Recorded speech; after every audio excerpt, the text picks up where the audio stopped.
Commutify presents Between the Lines with Andy Keaton.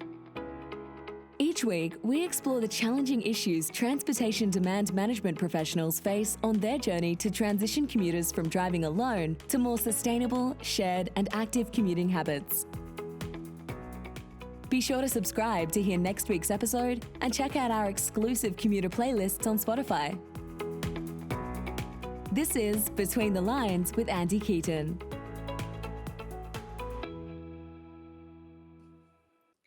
Hi, everyone, and welcome aboard to the Between the Lines podcast. I'm Andy Keaton, and today we're joined by Todd Litman. Todd is the founder and executive director of the Victoria Transport Policy Institute, an independent research organization dedicated to developing innovative solutions to transport problems. His work helps expand the range of impacts and options considered in transportation decision-making, improve evaluation methods, and make specialized technical concepts accessible to a larger audience. His research is used worldwide in transport planning and policy analysis. And today we're going to be talking a bit about his research, particularly his recent book that he came out with and published over the last year called Smart Planning for Emerging Transportation Technologies. And funny enough, that is our topic today. Before we get into that, though, thanks for being on, Todd.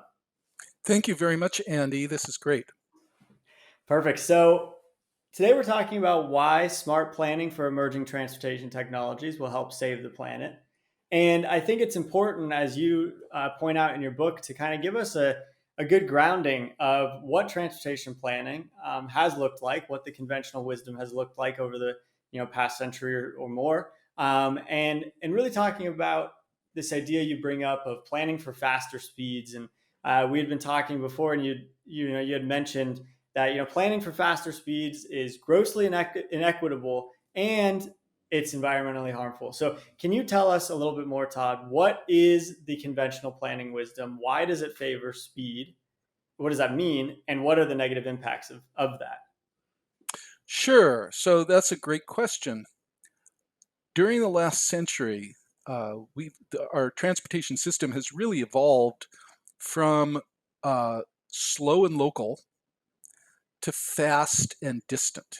So in 1900, when I really start the focus of my analysis, there were no cars, private automobiles, and there was no air travel.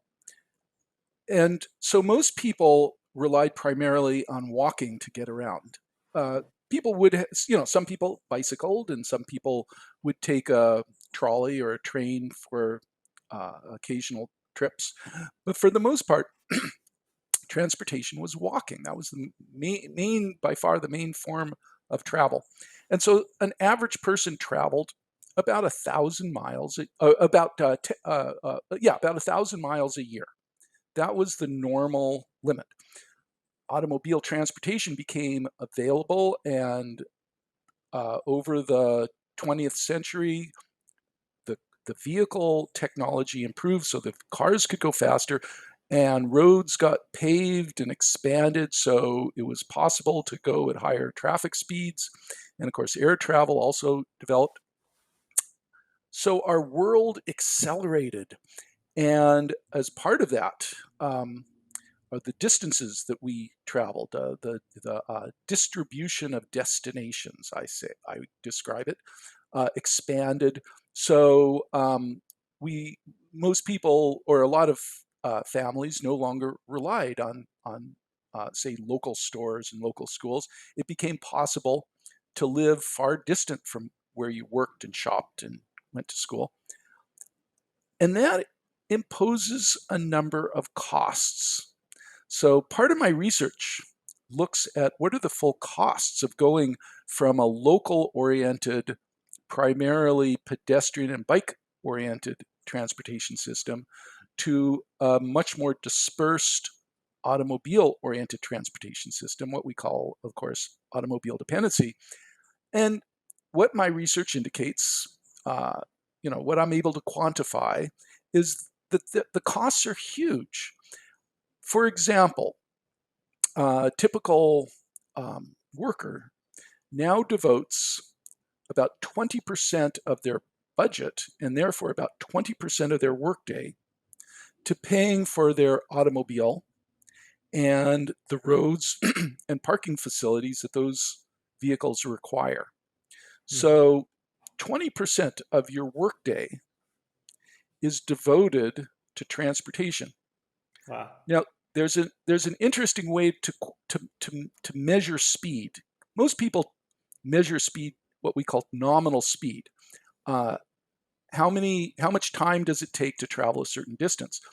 But one interesting approach is to use effective speed, which is the time you spend traveling and the time you spend earning money to pay for your travel.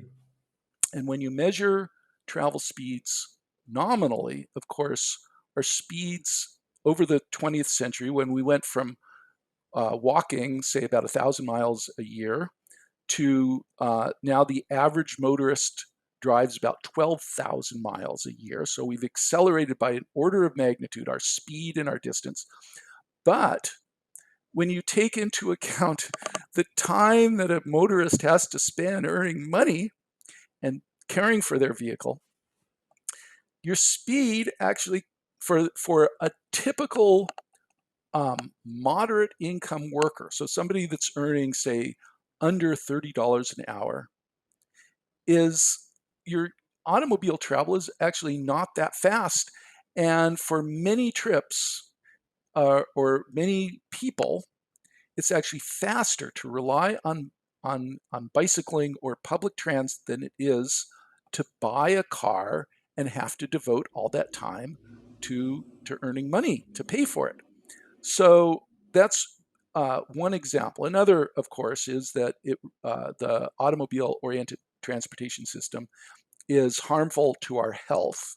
And there's a lot of good research demonstrating that people who live in more automobile-dependent areas have much higher traffic fatality rates and many diseases associated with sedentary lifestyle and the additional air pollution.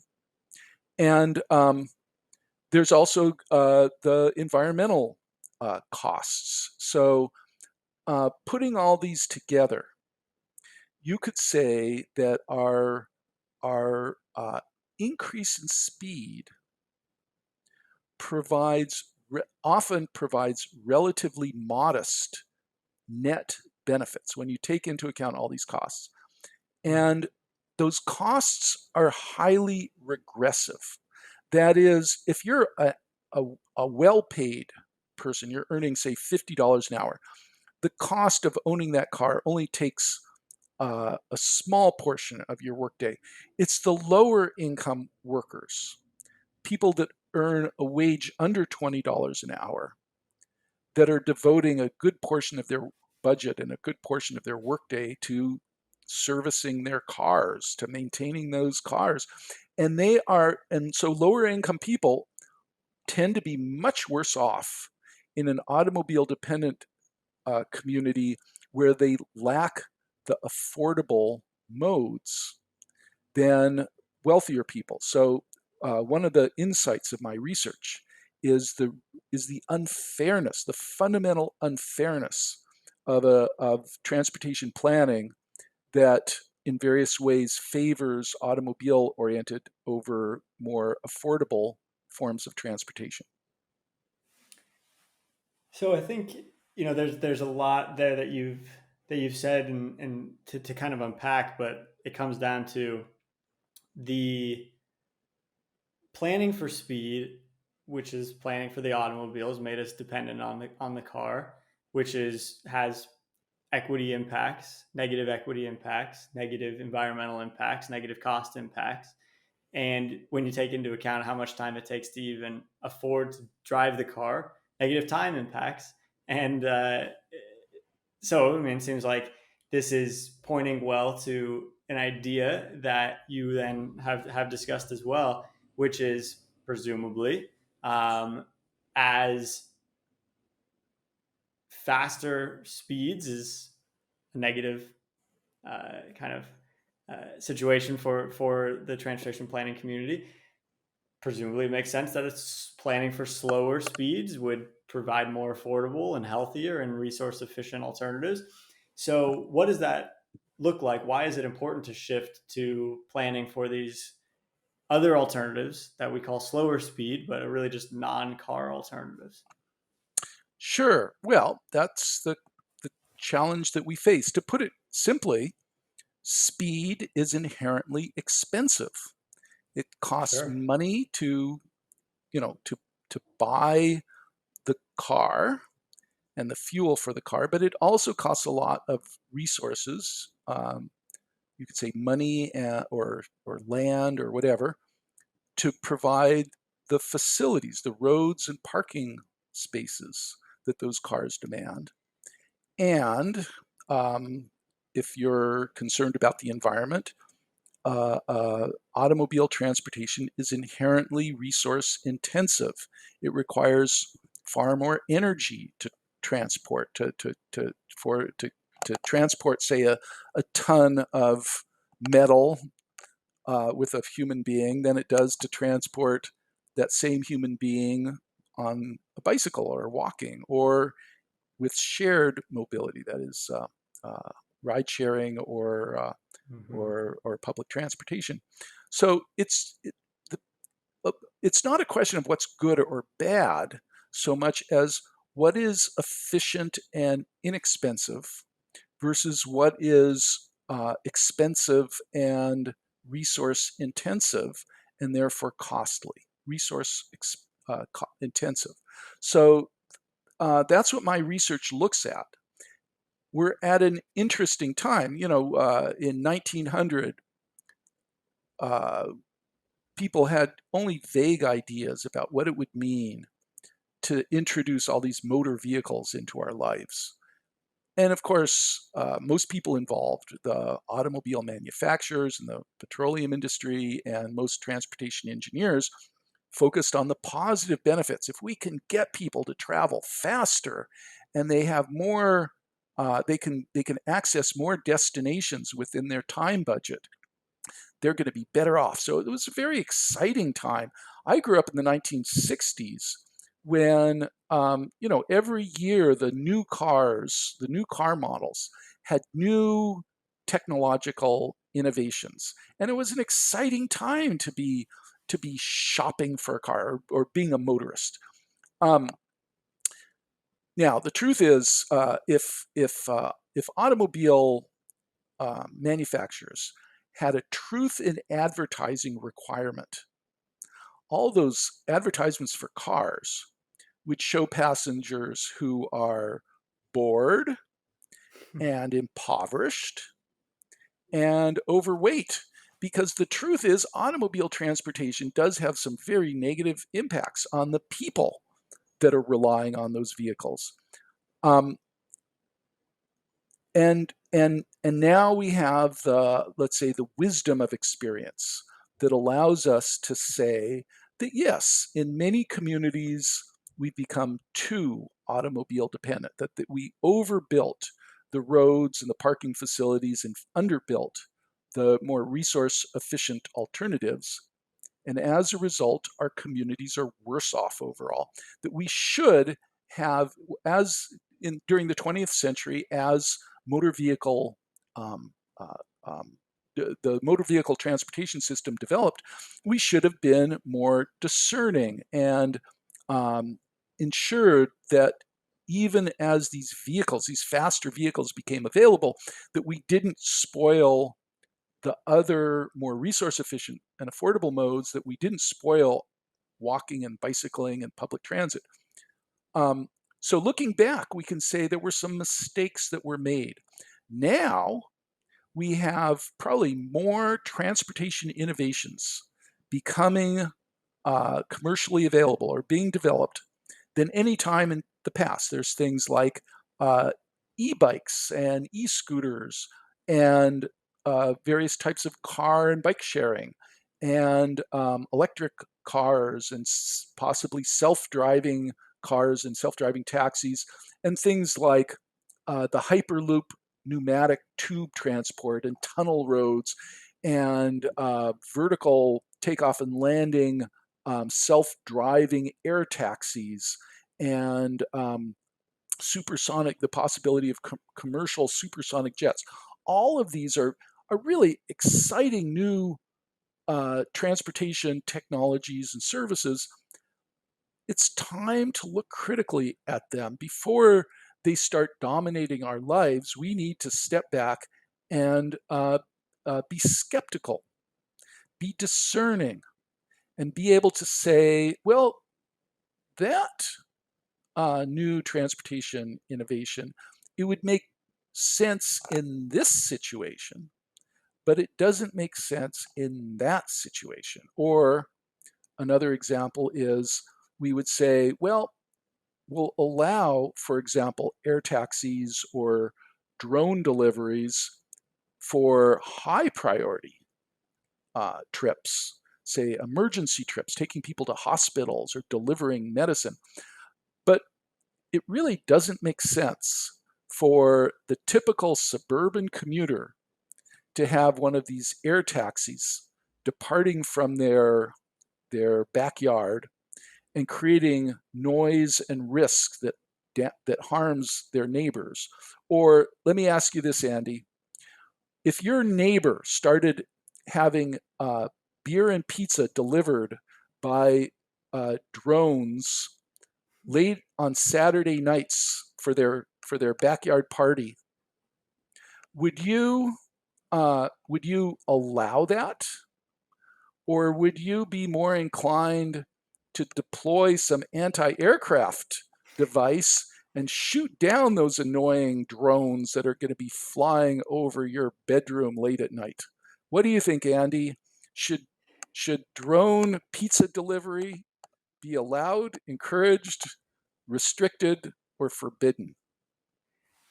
Yeah, I mean that's a good question. I mean, I think everyone would generally agree that it's there needs to be some restrictions on drone delivery and all of these technologies coming out. And I think that's what you're getting at is let's not get into a paradigm here where we're looking back at 100 years from now and saying, well, look, the skies are now filled with drones and flying cars and or autonomous vehicles are driving around without people, picking up people's laundry for them, and traffic's worse than ever. Environmental impacts are bad, and health impacts are worse. So, yeah, I mean, I think it's a really interesting question to ponder. I want to kind of throw back another question back at you, which is, so here we are, we're at this critical juncture. Let's say a new mobility paradigm is right around the corner. It's already starting with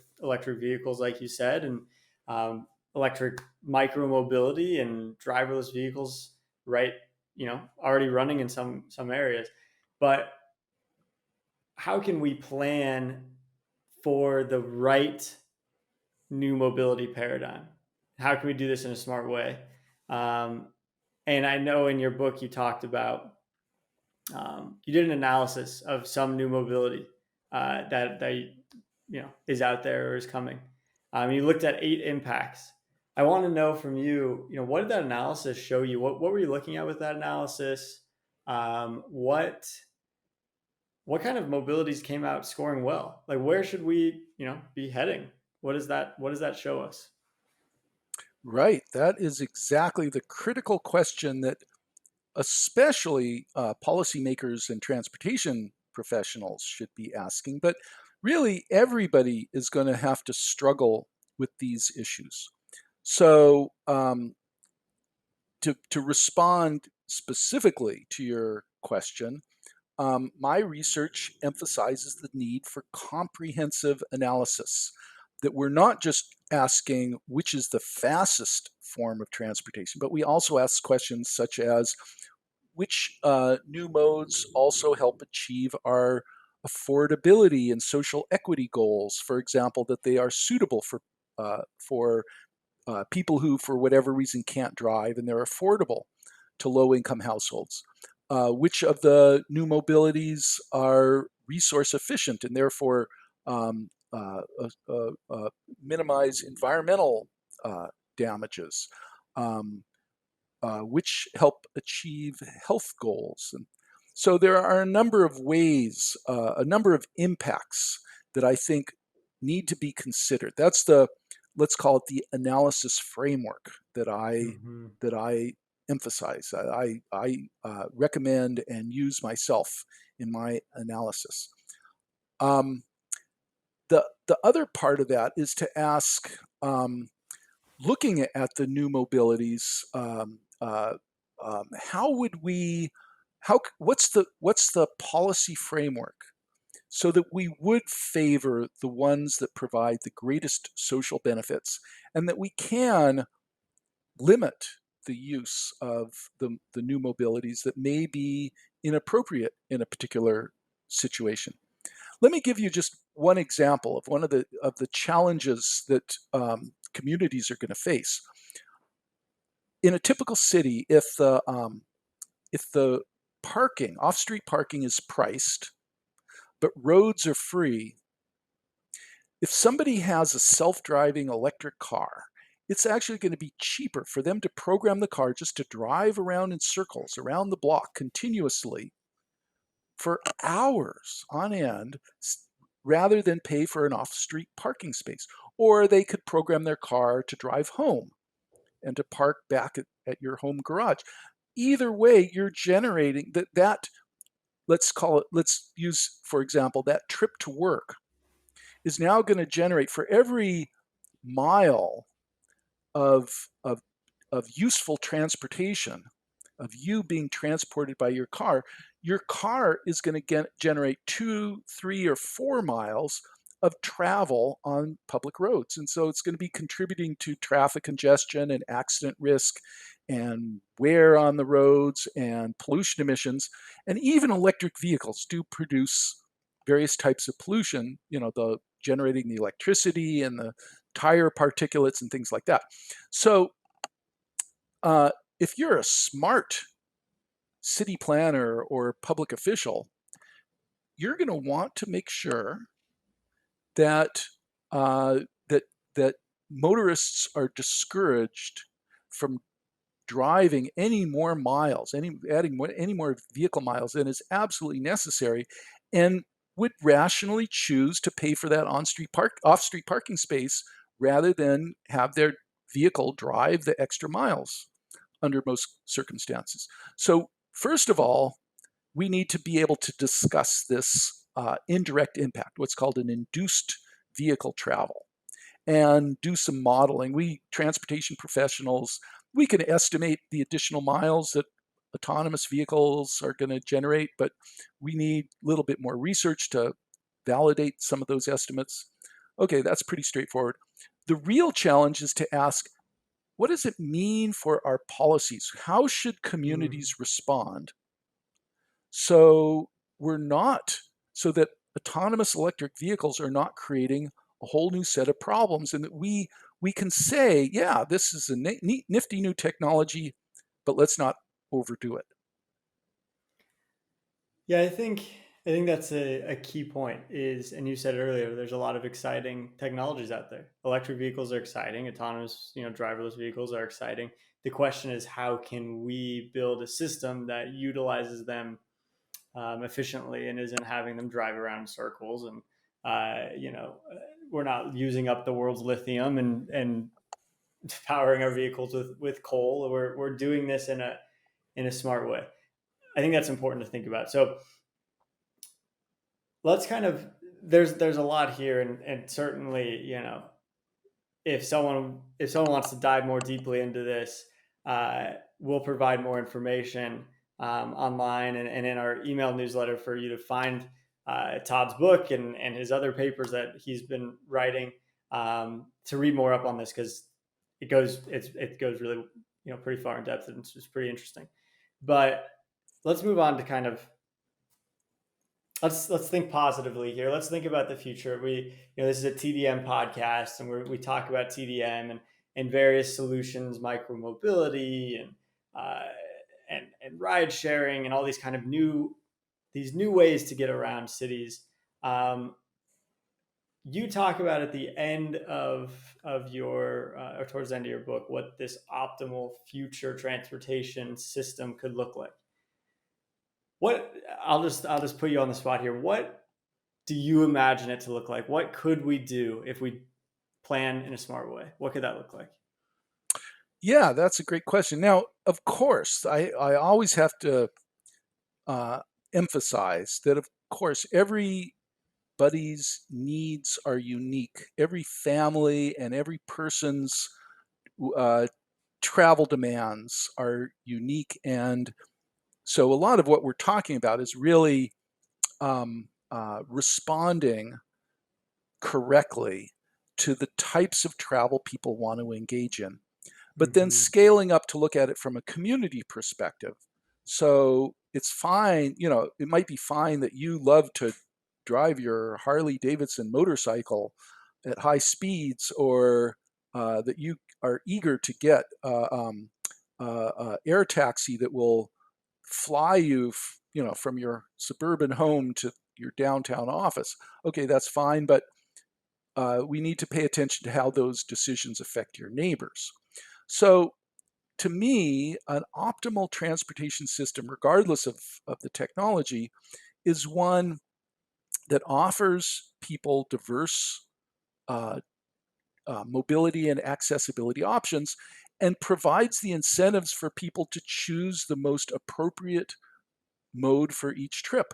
So you have so an efficient and equitable transportation system encourages people to walk and bike for local errands, and Mm-hmm. to use public transit or some sort of shared mobility when they're traveling on busy urban corridors, when you're traveling from one neighborhood or one city to another, and allows people to use automobiles, but but limits it to those trips where that mode is truly the most appropriate uh, travel option, and encourages that those vehicles themselves be low polluting and be operated in ways that minimize external costs, minimize traffic congestion and accident risk and roadway costs and parking costs and pollution costs. So that means we have to think about transportation demand management. We need to think about what it takes so that somebody who could drive a car, that has a car in their driveway, or could dial up the local self-driving taxi or ride-hailing service, would still choose to walk uh, a few blocks or bike a few blocks to a local store when it's time to shop, or would still choose to use public transportation of some sort when they're traveling on one of those busy corridors where an additional car would add traffic congestion. My research suggests that given existing technologies, if if we more efficiently priced roads and parking facilities and vehicle use and fuel, and we invested at least as much, we were willing to spend at least as many dollars to help somebody walk or bike to a local service as we would spend to accommodate them driving to that destination. If we did that, so if we had a transportation system that was really efficient and diverse and efficient, so it gave you lots of options and encouraged you to use the most efficient option for each trip, most people would cut their automobile travel. The average American would cut their automobile travel by at least in half, Hmm. because you would no longer um, or let's say you would find it really easy and convenient, and you would have some incentives to rely on walking and bicycling more for those local errands, and to use public transit, and to limit your automobile travel to those trips where it really does make sense. If we did that, now when we have new technologies coming, so we apply that to the new technologies, well, the COVID pandemic, for example, has proven that an awful lot of people can avoid physical travel by relying on telework, uh, telecommuting, e-shopping, e-medicine, all of those can reduce physical travel. And we also have new technologies that are going to make it easier, for example, it can be much easier to use public transit.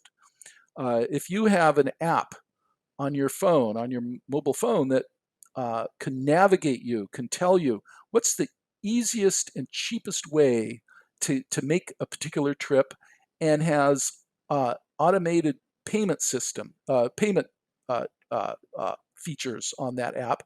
So you just wave your phone as you're getting on the bus, or you can call up a ride hailing or a self-driving taxi, and your phone covers all the expenses and gives you real-time information when that vehicle is going to arrive, and gives you all the details. If that's available, an awful lot of automobile trips would disappear, because the alternatives, the walking, biking, e-bikes, and public transit, all become more convenient and efficient with the new technologies. So, my research suggests that if we are smart, we as individuals, the transportation system users, would rationally choose to drive an awful lot less and rely much more on walking and bicycling and ride hailing and public transit, and eventually maybe self-driving taxis, simply because those are going to be much more convenient and affordable. It's not, of course, there'll be huge environmental and health benefits, but the real driver is simple economics. If, for example, we go from all your parking being free, unpriced, to you paying directly for your parking, that is a huge incentive for people to choose more efficient modes. It doesn't say you'll never drive, but it tests every car trip, forcing you to ask yourself, is driving really worth an extra $2 or $3, or should I save money and use my e-bike, or should I telework?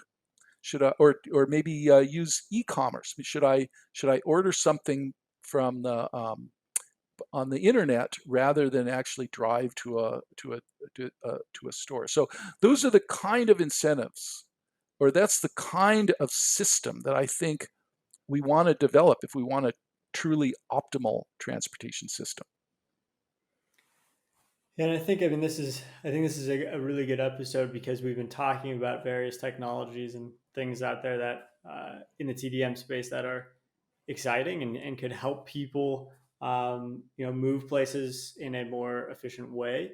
And what you've been talking about, Todd, is that uh, we need to put some things in place, some policy levers in place to help encourage that further. But uh, as we all have seen, and those of us in the TDM space know, these non-car alternatives can and will likely ultimately be better choices from every kind of aspect, cost, time, and emissions being the key three there. So I think it's exciting. I want to kind of end on that exciting note, but let's, like we always do, let's take a step back and kind of, you've said a lot, and there's a lot here to digest, but just so everyone kind of can take away the key points, can you just summarize for us here, why will smart planning for emerging transportation technologies, as your book states, why will this help save the planet? Well, of course, there are transportation has huge impacts on our lives in many ways. And of course, if we're environmentalists, we're asking, how can it save the planet? If we were social equity activists, we'd be asking, how can these new technologies and services help achieve equity goals? And if we were health professionals, we'd be asking, how can they help achieve public health goals? And what my research indicates is that our current transportation policies and planning tend to favor resource-intensive, expensive modes and sprawled development patterns over more affordable, efficient, and accessible transportation systems. And so we have an opportunity to rethink our priorities and identify uh, the policies and programs that can really correct that, to correct the inefficiencies from our current system. And so transportation demand management, broadly speaking, is a set of strategies that affect how people travel, that affects your travel decisions, how you're going to go shopping and how you're going to get to work, and how you're going to go to recreate or socialize. And what my research suggests is that already there's tremendous potential for um, efficiency and affordability gains, even with existing technologies. And those could improve a lot as we get these new technologies. In terms of saving the planet, what my research indicates is that if we had more uh, uh, efficient transportation options, so there was more investment in walking and bicycling facilities and higher quality public transit, and we also had those incentives. So you paid directly rather than indirectly for parking facilities and for roads, and your insurance was distance based. So you save money. Your insurance premiums go down when you reduce your annual mileage. If we had those in place, people would drive a lot less, and then we could have incentives to shift from gasoline and diesel powered to more electric or um, hydrogen powered vehicles, and that provides additional environmental benefits.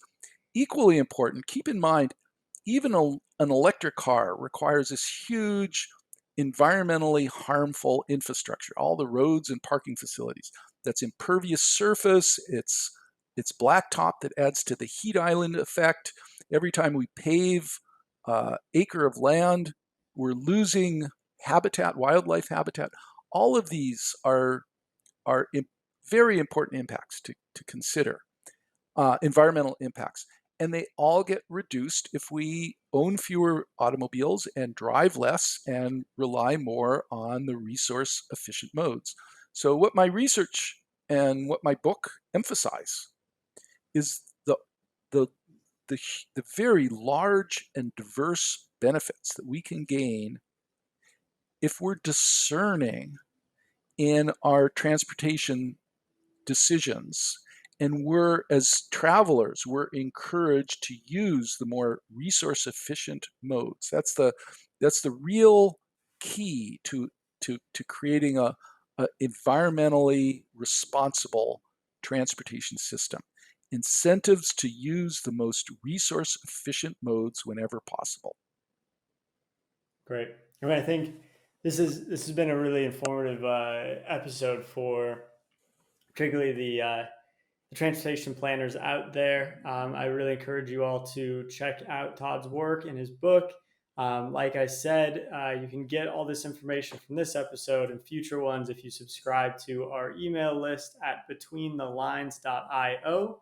And definitely make sure as well to give us a follow and a like on your favorite podcast streaming services, whether that's Spotify, Apple Podcasts, Google Podcasts, or anything else. And definitely take a watch. Take the time to watch our conversation as well on YouTube. You can kind of be more in the conversation if you're along for the ride there. As always, this has been a great conversation. We have one more kind of exciting announcement. We're going to be having a couple of live episodes from the ACT International Conference in a couple of weeks. So if you're not able to make it to the conference and you want to kind of keep up with what's going on, we'll be talking to some folks there as well. More information on that will be coming shortly. But let's finish it off here, Todd. Like we always do, we have this music playlist that we're building full of songs from our guests. And we'd love to add in a song from you. Is there anything you'd like to add, and what would that be?